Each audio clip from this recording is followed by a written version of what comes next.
This is Undaunted.Life, a man's podcast. I'm your host, Kyle Thompson.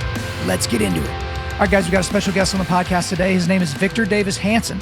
So he's an American classicist, military historian, and conservative political commentator who has provided commentary for the New York Times, the Wall Street Journal, National Review, the Washington Times, and many others. He's also the senior fellow at the Hoover Institution at Stanford University and a visiting professor at Hillsdale College. He's also the author of many, many books, including two of his latest books, The Case for Trump and The End of Everything, How Wars Descend into Annihilation. And if you've ever watched the Tucker Carlson show back when he was on Fox News, he would be a contributor on that quite a bit as well. But in this interview, I took a little bit of a different tack than I do in normal interviews, because normally with an interview, I'll read the person's latest book or last couple of books, and then we really dig into the content of that book, and we go into specific quotes, and we go really, really deep. But Victor provides a lot of commentary about a lot of different subject matters, not just the stuff that he writes about. And so what I did is I just put a list of all the things going wrong in America, in the world, and I'm like, we're just going to start digging into these different subject matters. And so we start light. We talk about the Middle East, okay? So we talk about what's going on there, how did it get here, why peace through strength is actually a really, really good idea. Then we get into the discussion of the November election, obviously with Kamala Harris going against, not technically going against Joe Biden, but going against Donald Trump, and what that could look like for the country, what we can expect if either one of them is elected. We talked about the southern border. We talked about the deep state. I got his opinion as to whether or not the assassination attempt of Donald Trump was kind of more of an inside job than it wasn't. And then at the end, I kind of teed him up to talk about, hey, what's a subject matter that people aren't talking enough about that you think we should be talking more about? So you want to stick around for that. But guys, without further ado, let's get into it. Victor Davis Hanson, welcome to Undaunted.Life, a man's podcast. Thank you for having me. I'm so excited to have you on here. I've wanted to have you on here for a very long time. And the thing is I was trying to find the right time and the right subject matter to actually tee you up to talk about. But the thing is the news cycle that we are currently living in, I feel like we've been living in for the last several years, is so crazy and turns over so often that if it's all right with you, we're not going to do my normal cadence, which is, okay, let's read the book and let's really dig into certain quotes. There's a lot of subject matters going on the planet right now, and this episode will come out here in another week or two. If it's good with you, let's just launch into all these different topics. Yeah, you're the host. Go ahead. Anything's fine with me. Well, we're going to start easy. We're just going to find a soft place to land. So let's talk about the Middle East. Okay, so obviously there's a powder keg over there right now. As it sits right now, again, this will come out in a couple of weeks. Iran is obviously very flummoxed and flustered by some of the things that Israel has done. Obviously, every leftist in America is saying that, Israel is basically being the bad guy, and they're increasing the temperature of what's going in the Middle East. Obviously, the Middle East is a myriad of contexts and a myriad of different conflicts kind of in this witch's brew that is really hard to understand. But from where you sit right now, what is your read of what's going on in the Middle East, and specifically how America can influence what will go on in the near future? Well, Jake Sullivan said right before the October 7th massacres that the Middle East portfolio was his calmest. And what he was really saying, he didn't want to articulate it, was that under Trump, Iran was neutered. It had lost $100 billion in revenue. We were out of the Iran deal. We had declared the Houthi appendage terrorists. We cut off Hamas and the Palestinian Authority. And we killed Soleimani. We killed Baghdadi. We moved the embassy to Jerusalem. We told the Al-Qaeda, Syrian, Assad people, all of those people, that the Golan Heights was going to be Israeli. So, according to the left's logic, that should have caused a war. But it didn't. It had the opposite effect. And that's because Iran is a opportunistic bully.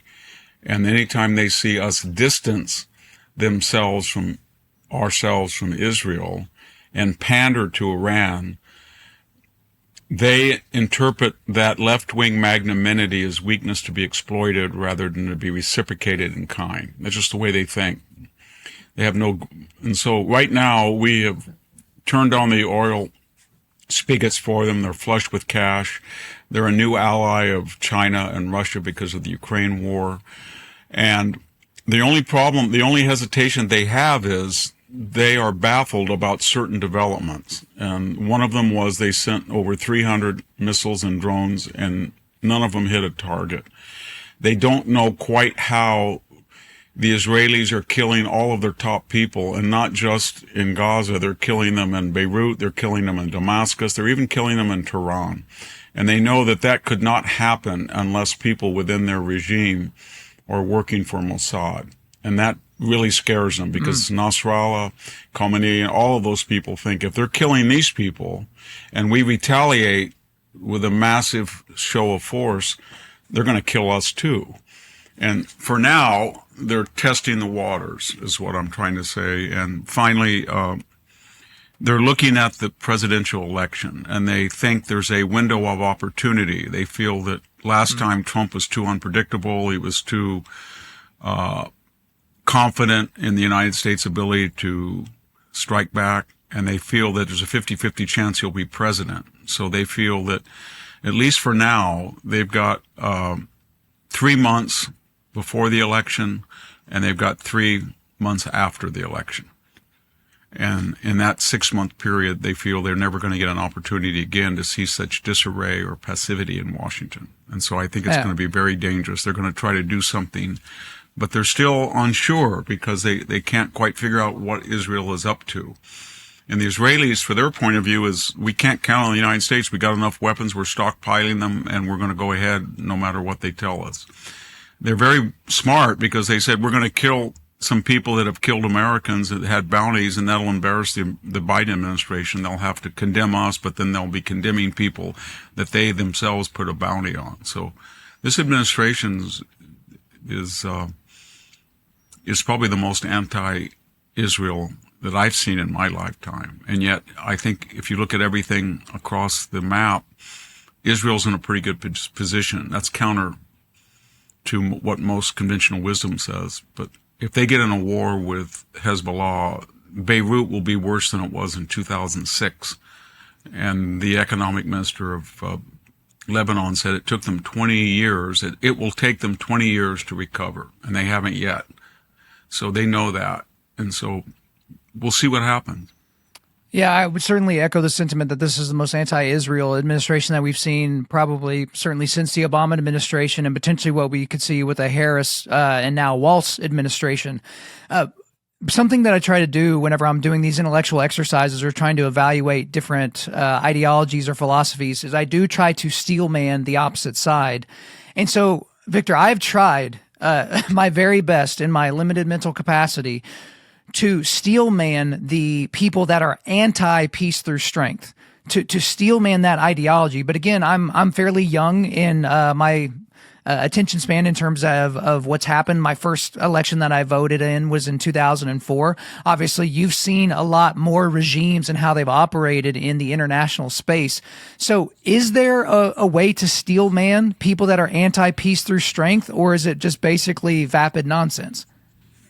Well, as it applies to the Middle East, Obama came up with this idea because he didn't like Israel and he favored Muslim countries, and he was a community organizer, and all three of those positions fueled kind of a crackpot idea. But his idea was that if you tilted toward an axis of Tehran, Damascus, Beirut, Gaza, West Bank, he liked that because it filtered in with his underdog idea that these were the Shia, these were the Persians in Iran. They had always been low on the Islamic totem pole. The Shias had. The Persians were always, at odds with the Arabs. He could not stand Saudi Arabia and the moderate Gulf states and Israel. So in his way of thinking, he was going to create tension between these two blocks.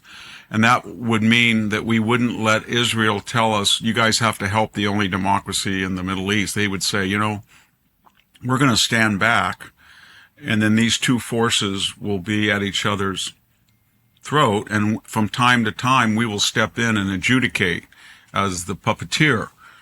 And that just completely obliterated any reality that this one regime, this terrorist regime in Tehran, was responsible for 90% of the deaths and killing in the Middle East, including Americans with shaped charges in Iraq. And it also obliterated the idea that Israel was the only liberal democracy constitutional system in the Middle East. And so that's where all this started.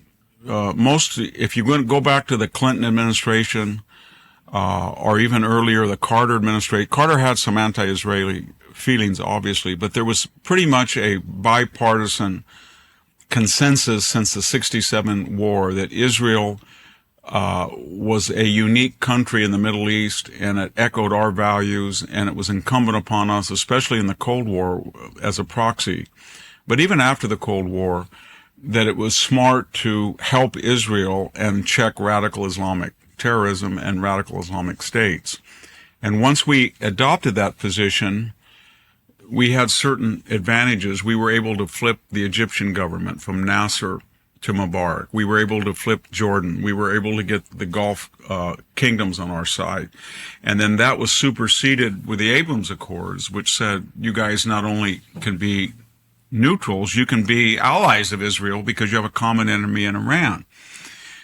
And then that blew up the Obama paradigm. And now we have found out, I think, over the last 4 years that Joe Biden was a puppet, a veneer, a waxen figure, and he was coronated in March of 2020 when mysteriously the front runners, Bernie Sanders, Pete Buttigieg, Elizabeth Warren, all were forced out, almost like dominoes, in a week.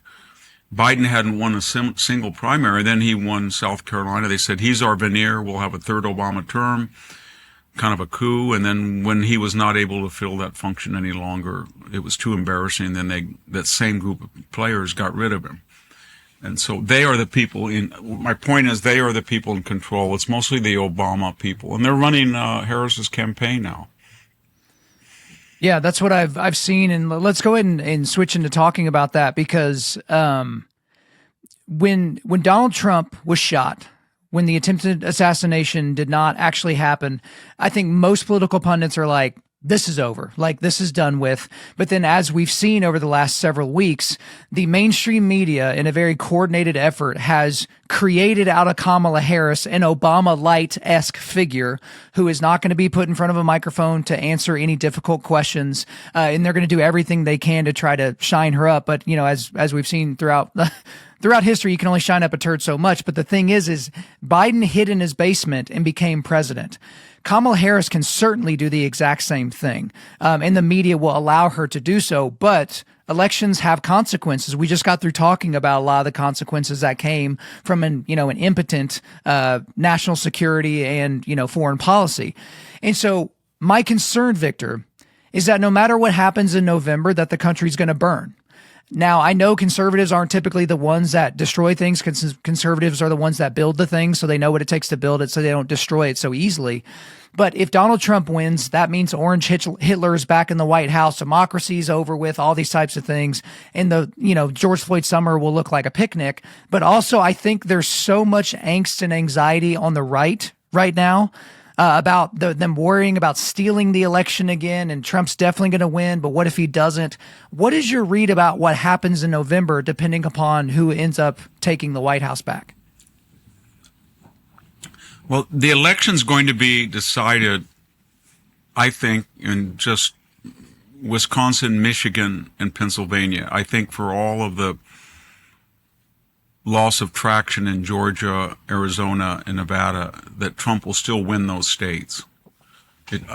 I think he's got a good chance. That means that you're talking about Midwestern states, and we just learned this morning in a colossal blunder that Kamala Harris excluded Josh Shapiro. He's very popular. I don't know why he's very popular. He's a leftist, but he was very successful in posing as a moderate, and he won an election. He won an election as Attorney General. He beat Republicans in Pennsylvania.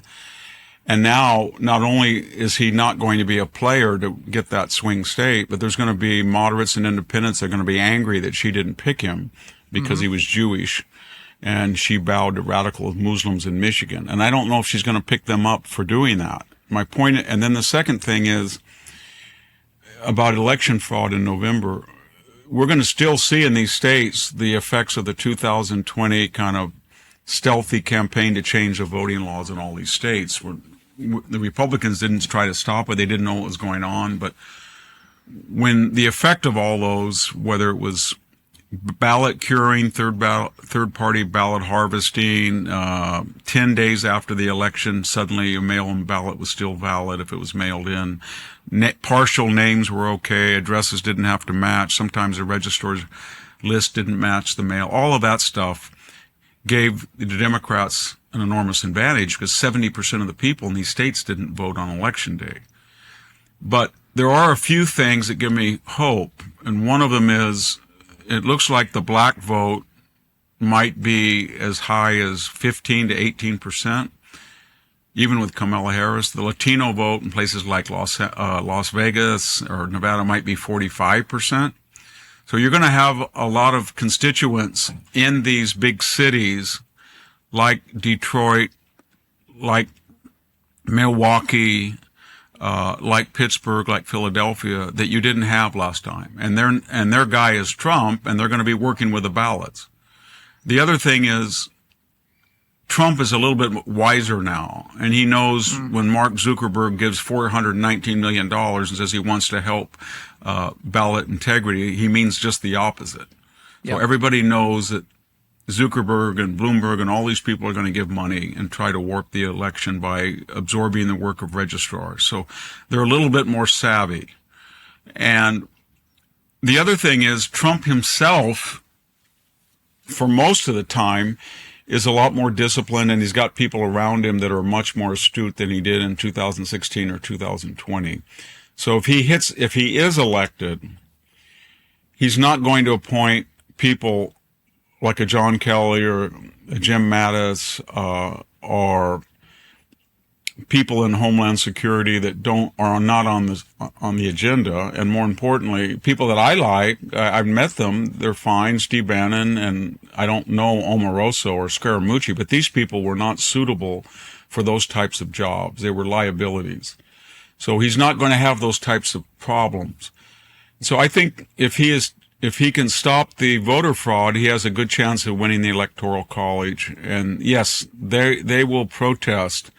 But this time, Trump knows that the FBI hierarchy, the CIA hierarchy, the Secret Service hierarchy, the Capitol Police hierarchy, the Pentagon hierarchy have to be, to the extent they're political appointments, they have to be replaced.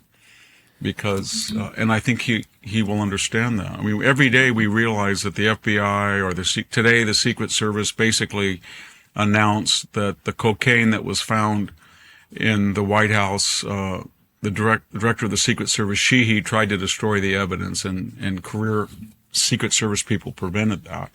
So I think he's a little bit more prepared. What the left tried to do very successfully was they basically sent the nation a message. If you're a rioter of the 14,000 that were arrested in 2020 and you looted or even killed or hit policemen, you got exempt. If you were at the Capitol, you're facing 4 or 5 years, and your local community has ostracized you. Your name is in your local paper. You lost your job. And they tried to send a message that we can demonstrate against Trump. You can't demonstrate against anything.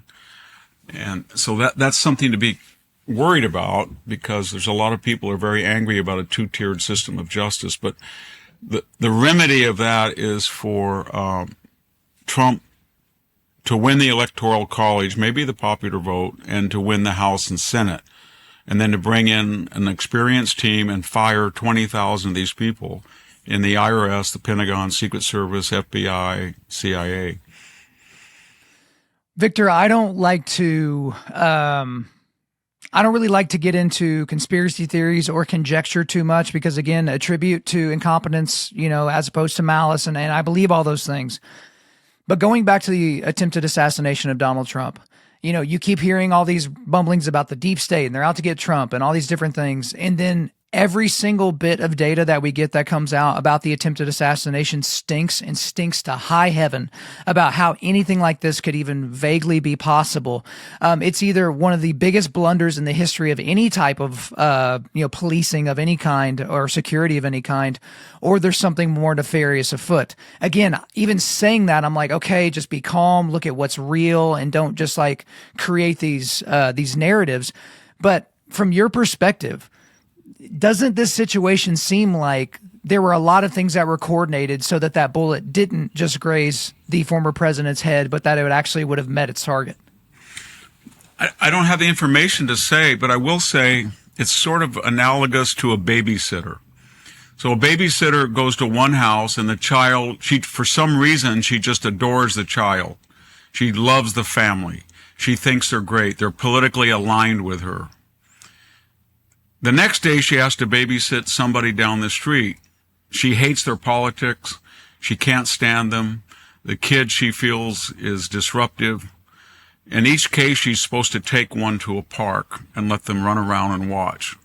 Human nature being what it is, the family that she worships and they are aligned politically, she's going to be a helicopter parent right on that child. The other family, because she's probably not a professional, if that child wanders too close to the pond, she said, oh, he's just a disruptive kid. He'll be okay. In other words, there's an asymmetrical action. So if Barack Obama was at a rally, or Joe Biden was at a rally, or Kamala Harris was at an open-air rally, then the Secret Service would have had a very different approach. At least the hierarchy would. So what I think happened is people involved said, you know what? It's another one of those crazy rallies with those crazy MAGA people. Do we really need the FBI drones out here? Do we really need to get coordinated with these yokel law enforcement? The guy just blusters and done, and nothing ever happens. And it's basically, we'll just kind of sleepwalk through him. You know, we don't like the guy anyway. That was the attitude, I think. But it would not have been the attitude had he been a leftist or a revered, iconic leftist like Obama. If Michelle Obama was speaking to a rally, they would have had snipers everywhere. They would have had drones. They would have had balloons. They would have done everything. I don't know if that constitutes a conspiracy, but I do think that from what we know about the FBI and CIA and Secret Service, the people who run those agencies are very left-wing, and they adjust their behavior. They would have never gone after Obama the way they did with the Steele dossier after Trump. And we found that out with Lois Lerner. She used the IRS to punish Bush nonprofits right before the election. And she took the Fifth Amendment and basically said, I can't testify because I'd have to lie to save my skin. And they never punished her. So, yeah, I don't know what that is, but it's definitely a different way of reacting. It's just like the January 6th, one day, one person dies, or maybe two, by the hand of another. The one person is an unarmed 105-pound young woman who's shot while unarmed, and suddenly the officer who shoots that suspect, traditionally his name is plastered over every paper in the United States. Suddenly we don't know who he is for 6 weeks. Then we find out he got promoted for shooting an unarmed woman. And he lied and said that everybody was in danger when there were all these SWAT people armed to the teeth looking at her who didn't shoot her.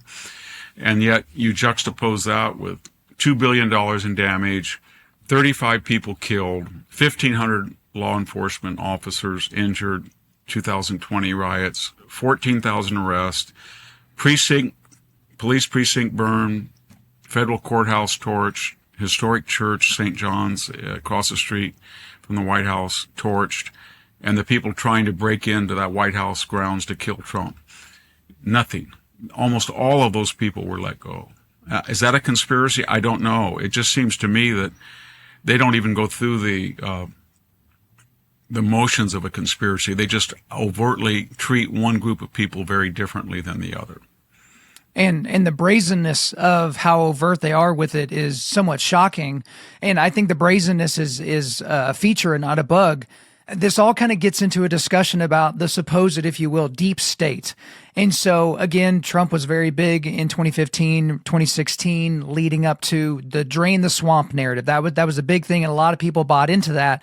And for all intents and purposes, in the 4 years he was in office, the swamp got bigger. There was no draining of the swamp, at least not that I could see from my perspective. And so I do have some concerns. As a person who did not vote for Trump in 2016 in the primaries, I didn't vote for him in the general. I voted for nobody in the general. But then I kind of held my nose and voted for him in 2020. And now I feel like I'm going to swim through lava to vote for him in 2024. I'm not very optimistic that if he gets into office that he's going to be able to do from, the Oval Office to be able to dismantle the parts of the deep state that might be part of these conspiracies that we don't know for sure or not if they are conspiracies. What's your read? It's going to be very difficult. Supposedly the Heritage Foundation, I know that was a very controversial project, 2025. They've separated from Trump, or he's separated from them on the policy, but privately I'm told that the 18,000 names of people who they were going to appoint that they have vetted for over a year, that's roughly corresponding to the 20,000 political appointments they're responsible for. So I do think that will happen. They will do what Obama did. Obama asked for the resignations. I was a presidential appointee on the nonpartisan American Battlefield Monuments Commission in charge of overseeing cemeteries of the U.S. dead. As soon as Obama came in, we all had diplomatic passports. We were all nonpartisan. Some were appointed by Clinton. Some were appointed by Bush. He had everybody gone. Just get out. We don't want you. And he didn't even appoint anybody for a year. But it was so important for Obama to clean house to the most minuscule position. And he stocked the DOJ. Most of these attorneys going after Trump are Obama people that Trump allowed to stay in. I don't think he'll do that again. He understands if he does that, and he has Comeys, McCabe's, and Brennan's, and Clappers, and Fauci's, and he's in trouble because they'll go after him and they will use the administrative state to destroy him. And it's either him or them. And he understands that, I think. And he's got people around him this time that are not so much in the rhetoric, but more in the operation. The problem they had before is they talked a great game and they were loud and they said, and then they didn't really do anything. They weren't disciplined. But it's going to be very hard for him to be elected because I've written 3 or 4 columns. He has only 90 days to get Kamala Harris out of her basement, out of the Biden-like cocoon, and into a forum where she is not teleprompted or scripted. Anytime she speaks off the teleprompter or to a real journalist, it's embarrassing. She's like a child. But if he goes after Governor Kemp, or if he goes after her DNA, or he goes after her relationship with Willie Brown, or he talks about the rigged Georgia election, these are all legitimate, but not now, because he only has 90 days. She hasn't been out there for 2 years because she was hidden as vice president. And so he's just got to get one-on-one, as many debates as he can, as many venues, and say, this woman is a Bay Area socialist. She was proud of it. As soon as she's flipped now, but if she were to be elected, she'll flop right back, and you'll have a government to the left of Biden. And if he can do that, he'll win. But if he gets angry and goes into all of these old feuds, I don't know how it helps him to say that Joe Biden was the worst president in the world. He was demented. I slaughtered him in the election. All true. But right. Biden is not running. And, a lot of people think, I'm so glad Biden's gone. I feel sorry for the guy. He's decrepit. They took the nomination from him. I kind of feel sorry. So why is Trump bashing this poor old man on the head? That's what an independent voter feels right now. So he should just forget all that stuff and go after Harris, the hardcore socialist. And there's a lot of stuff in her record that supports that. Hey guys, real quick. If you're anything like me, you are constantly on the lookout for high-quality products that are actually made here in America by American hands. The problem is that a lot of American companies have outsourced their labor overseas, so it's an American company, but it's supporting people that don't live here. So I've always wanted to partner with an American company that prioritizes America, American workers, and making all of their materials here in this country. That's why I want to remind you that we are partnered with Origin.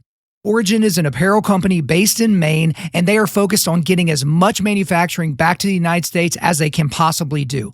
What do they make? They make the best jiu-jitsu gis on the planet, and these are the only jiu-jitsu gis that are made completely in America. They also make jeans. Yes, they're stretchy and awesome. They also make amazing hunting gear, and I know you guys love your Kuiu and your Sitka, but those companies use overseas labor, and they don't do that to help you guys out. They do that to increase their profit margins. Origin also makes boots and work boots, and yes, that does include steel-toe boots. And in the fall of last year, they launched a line of everyday clothing. Their Versa pants are their everyday pants, and they are just especially phenomenal. They also make other outdoor clothes and workout clothes, and they're launching new apparel stuff all the time. If you haven't already, you need to check them out and support a company that supports America and America's workers. Try Origin out today by going to www.originusa.com. That's originusa.com. Use the promo code Undaunted to get 10% off of your order. Again, that's originusa.com. Promo code Undaunted to get 10% off of your order. Yes, certainly. I think that Trump and his team could just easily point at Harris and Walz and be like, if these people are elected, it will be the most left-wing, most socialistic, most communistic regime that we have ever had in this country. And I think most voters forget the fact that they're not just voting for one person. As you've already alluded to, you're voting for an entire federal apparatus, thousands and thousands and thousands of employees. So you might not like Trump personally, as I very likely would not like him personally, or some of his foibles or some of his moral failings. I'm not a fan of those things. But I am a fan of the people that he would hire that are, for instance, not into killing babies, not into having a completely wide open border, not into, cutting off the healthy breast tissue of 13-year-old gender confused girls. And so that's what they really need to focus in on, and they can deal with all the petty stuff after the election, after you get your moving boxes packed to go back into the White House. But I do actually want to circle back to did you have something else to add to that, sir? Well, you can see that with the Supreme Court. Had Trump not been elected in 2016, that Supreme Court would be now all left-wing, and right. It would have destroyed the country. And Trump would be in jail right now if because of a ruling that would favor Jack Smith. There would be amnesties approved, you name it. You could mandate the confiscation of guns. That's what Kamala Harris said. She said she wanted a mandated buyback. Right. I don't understand that. We left over 400,000 assault weapons and turned them over to the Taliban, but they want to take them away from American citizens. Doesn't make any sense. Well, look at what's going on right now in England. I bet a lot of those people wish that they were armed whenever they're going up against fundamentalist Muslim gangs that are roving the streets of Manchester. And those people are just basically sitting there with their limp wrists trying to fight back. But I do want to circle back to the southern border. So obviously this is a concern to a bunch of Americans for a myriad of different reasons. So obviously the fentanyl crisis, it's an absolute crisis, most of that coming through the southern border. Yeah, people that are undocumented coming through the southern border that are criminals, not saying that all these people are coming through are criminals, but anytime any American or any American's property is stolen or harmed, or someone is killed or maimed or injured by someone that shouldn't be here, it is an absolute travesty. And again, when Trump was in office, it was better, but it still wasn't good. The southern border was open. It just wasn't wide, completely open like it's been for the last almost 4 years. And so the thing that most people have kind of come to the conclusion is eventually Republicans will cave and provide amnesty, or not be able to stop amnesty for well over 15 million people that are here illegally. And then that will create a new voter bloc for Democrats to dominate states that are, states like Texas that would fly potentially straight from red, skip purple, and go straight to blue, thus making a national election and the election of a Republican nationally an impossibility moving forward. What do you think about what's currently happening on the southern border and what Trump can tangibly do? Because some people get this cartoonish idea that, we're just going to build a wall and then we're not going to have to deal with the border anymore. Like, the cartels are smarter than that. They can build tunnels. People get in, with vehicles and all things through normal ports of entry. They're not just walking across the desert. But what's your read of that situation? Well, that's certainly what the left wants. And anytime that what you just said, they caricature as the great replacement theory, the paranoias of so-called white Americans, but they're unabashedly confident about what you just said, because they write books called the New Democratic Majority, or Demography is Destiny, or They have this, like when Mark Zuckerberg gives over $419 million, it's to register new people automatically. So their idea is, if you're in California, the DMV sends out a ballot, the unemployment office sends out a ballot. They all do. every state agency you come in contact, and they don't trace them. Millions of ballots. California has no idea where they were. So that's what they want to do. Trump knew that, but the problem again gets back to he was orphaned from both the Democratic and Republican parties. He'd only been to Washington, D.C., he said, I think 15 times. So he started making these appointments that were traditional Republicans because nobody else wanted to serve with him. And I think if you look back at John Kelly when he was Homeland Security person, or you look back at Anonymous, the New York Times person who wrote, it was Chad somebody, he said, our duty is to stop Trump from within. Well, he was working in Homeland Security. Then I counted up the lawsuits they filed against him. It was over 30 lawsuits. And they stopped, for all practical purposes, they stopped the wall. They didn't stop the 500 miles he rebuilt, but he only got about 30 miles of the new wall. He asked the Pentagon to go down and help. The Mattis Pentagon and most of the later people in the Pentagon just said they weren't going to do it. What are you going to do about it? We're not going to do it. So he had people within his administration and in the courts who were cherry-picked liberal judges by left-wing lawyers. They spent millions, probably over $1 billion over 4 years to do what they did. And finally, by 2020, he had gone down to Mexico and he told the Mexican government that he was going to renegotiate NAFTA and they was going to tax the $60 billion in remittances at 10%, and he was going to force them to patrol the border, say that people had to apply for refugee status in Mexico, tell the Border Patrol to stop catch and release. If you look at the numbers, suddenly around June of 2020, it went like this. So he had solved the problem. And we know he solved the problem because for two reasons. Joe Biden's had about 30 or 40 executive orders, and he deliberately focused on everything Trump had done. Stop the wall, no more bring back catch and release, refugee status in here, tell Mexico it's okay, send more people. And then when the election came up, he and Harris went back, and you look at what they did. They're starting to turn the spigot off again. They are working with the Mexican government now, and they do not want an open border in the next. But what they're doing is they're just reviving what Trump did. And so we know, I guess what I'm saying is if Biden and Harris are doing it, what Trump did, we know it works. And so all Trump has to do is get somebody like Stephen Miller or somebody who agrees with him, and they know how to do it now, and they will shut the border. Once you shut the border, then you can start dealing with all of the other issues. You can't deal with any issue if the border's open. But you've got 10 million people who came in under Biden. They all have to be deported. We have no background checks, nothing on them. Then you get into the next group. There's about 25 million other people, and they're in various gradations. Some have been here a year. Some have criminal records. Some have DUI, which are criminal records. Some have been here 15 years. Some have been here 20 years. And I'm in ground zero right here in Selma, California, 95% Hispanic.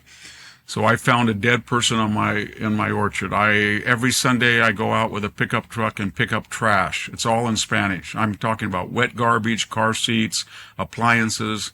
Just all these illegals are living out in the country in trailers and tents, Winnebagos that don't run, rented by their landlords, 40, 50 of them an acre in some places. And they don't sign up for garbage. Their dogs are not vaccinated. You get bit, you're in trouble. So all of that has to be deported. But then on the other hand, I see some guy who comes by and I'm rewiring my house. It's a licensed contractor.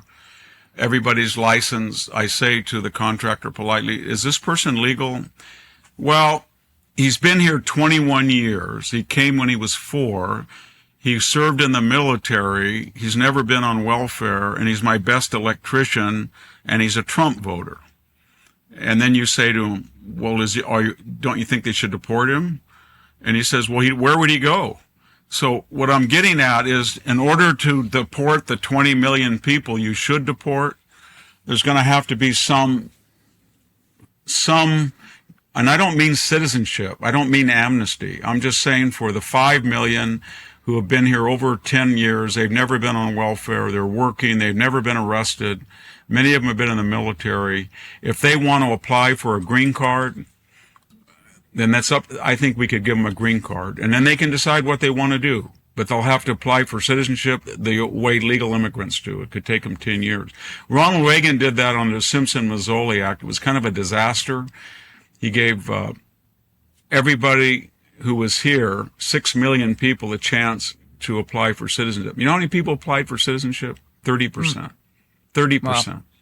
The rest said, you know what? I'm just going to get a green card or go back to Mexico.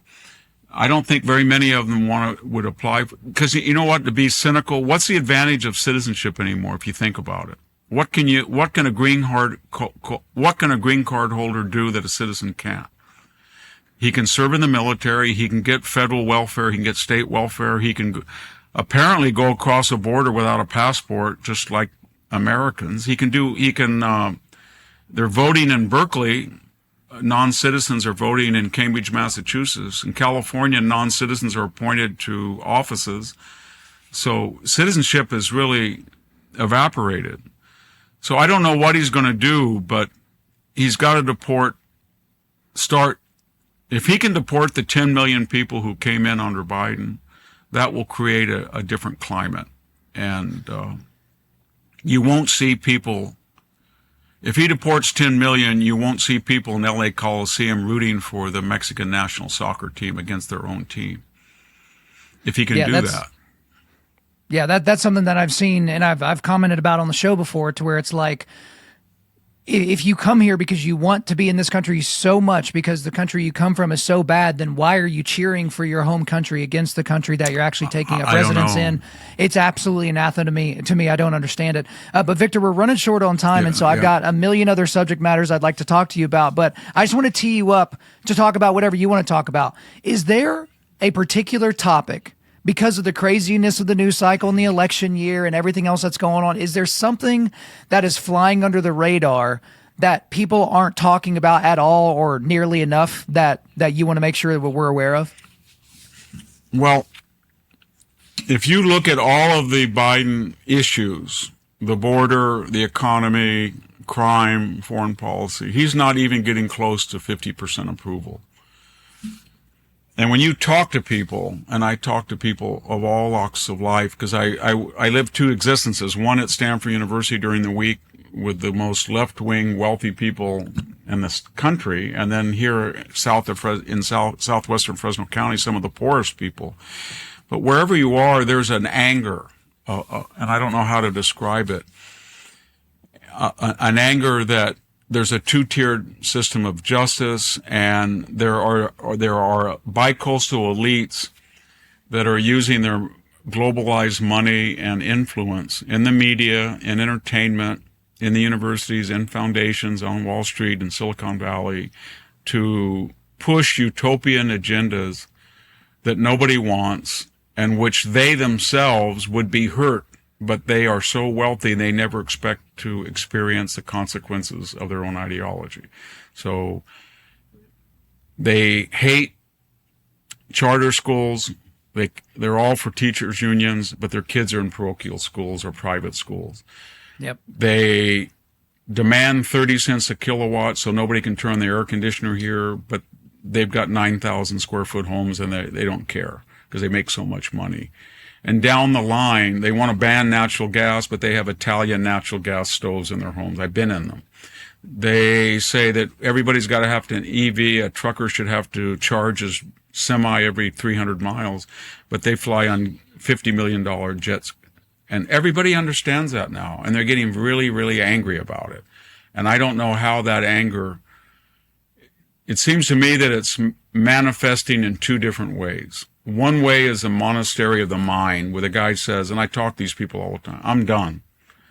If you're in I'm going to Nevada, I'm going to Montana, I'm going to Wyoming, I'm going to Tennessee, I'm going to Texas. Or I'm going up the Sierra Nevada foothills, or I'm going up to Northern California above Sacramento. And I've never turned on the Oscars. I don't know what the Emmys ceremonies are. I could care less. I haven't watched an NBA game in years. I don't know. You told me what Hollywood movie. I haven't watched a network news program in 10 years. I'll never watch a Disney movie. I'll never drink a Bud Light. That kind of person who just says, America lost me, and I'm not participating and they don't vote, a lot of them. Many of them are very religious, homeschooled, et cetera, et cetera. And then there's the other half of the pushback, and that pushback is very, very angry. I don't think it's as big, but it's very angry. And that pushback says, put it this way, if something should happen to Trump because the left has called him Hitler, Hitler, Hitler, even after he was shot, and created a climate in which some deranged 20-year-old thinks he would be Jesus Christ if he shot Trump, because he would be in the pantheon of left-wing heroes. Or he looks at the Secret Service and says, my God, they are so lax and they really don't take much effort to protect Trump. And if that 20-year-old buffoon can do that, I can do a lot better. So I'm really worried in the next 3 months that we're going to have further attacks on Trump and violence from the left. But this time, if the left, I think the people on the right are so angry, if the left starts to be violent, half of them won't just say, I'm dropping out of American society. They're going to be very, very angry. And I don't know how that's going to express itself. But I think I already know how it expresses. It's very, BLM and Antifa don't go into certain places. We all know that. Right. They don't go into rural California. They don't go into rural America in general.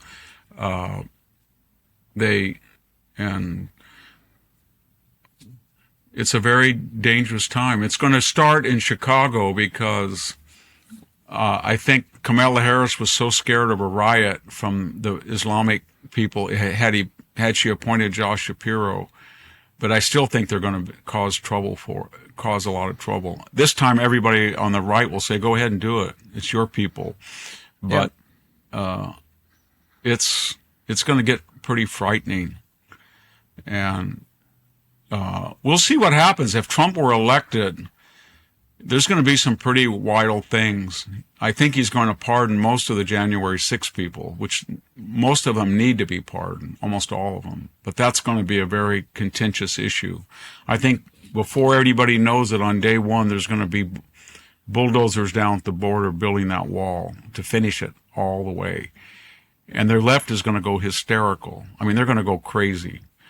And they're going to try to do stuff that makes the Steele dossier and the Russian disinformation and getting them off the ballot, impeaching them to look like child's play, because they know they've lost it. They've lost the American people. If Trump can get elected after all the stuff they threw at him, impeachment, dossier, disinformation, get him off the ballot, 5 civil and criminal lawsuits, assassinate, and he still gets elected.